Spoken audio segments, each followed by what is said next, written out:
Hey guys, this is Stinger from the Ghost Squadron Airsoft team, and in this video I'm going to talk about batteries and how they relate to electric airsoft guns. In an automatic electric gun, the battery functions as the power source, providing the energy necessary to load and expel projectiles.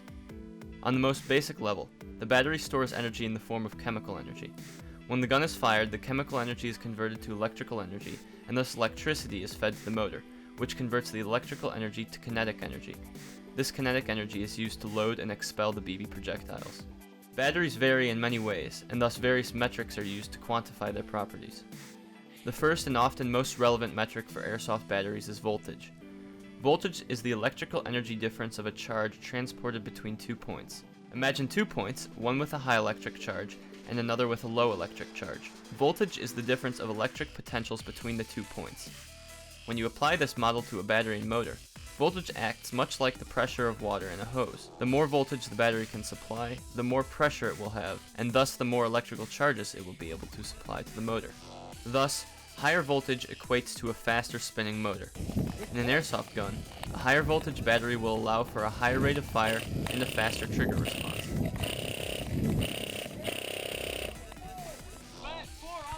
One thing to note is that, as a battery discharges, its voltage decreases. Imagine a water balloon squirting water out. As water flows out, the pressure that the balloon supplies decreases. The second most popular metric used on batteries is the ampere hour. This is a unit of electrical charge equal to 1 ampere flowing for 1 hour. It is used to measure a battery's capacity. Often, the measurement will be given in milliamp hours, a milliamp being 1/1000th of an amp. Thus, a 1000 milliamp hour battery can supply 1 amp constantly for 1 hour. A third metric seen on many batteries is its C rating. This is a very misleading measurement, but it is very useful. It is essentially the battery's discharge rate relative to its maximum capacity. A 1C battery will discharge its entire capacity in 1 hour. A higher C rating equates to a faster discharge rate.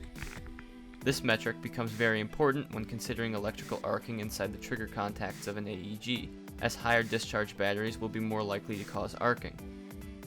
The fourth and often overlooked battery metric is amperage. Amperage is a measurement of electric current.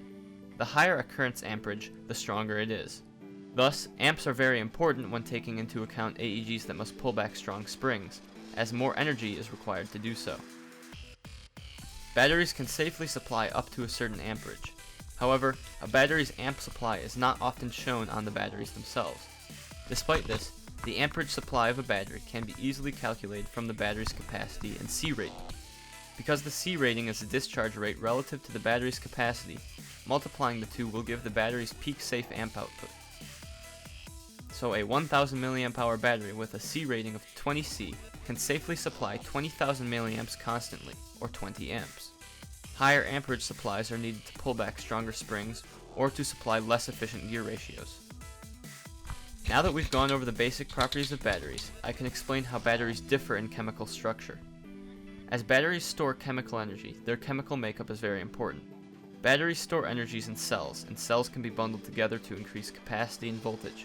There are 3 types of batteries used in AEGs. The first and most common is the nickel metal hydride battery, abbreviated NiMH. NiMH batteries have a nominal cell voltage of 1.2 volts. Most NiMH batteries have 7 or 8 cells, giving a total voltage of 8.4 volts and 9.6 volts respectively. Nickel metal hydride batteries have the advantage of being small, having a high energy density, and being able to be recharged many times. The second type of battery used in AEGs is the nickel cadmium or NiCad battery.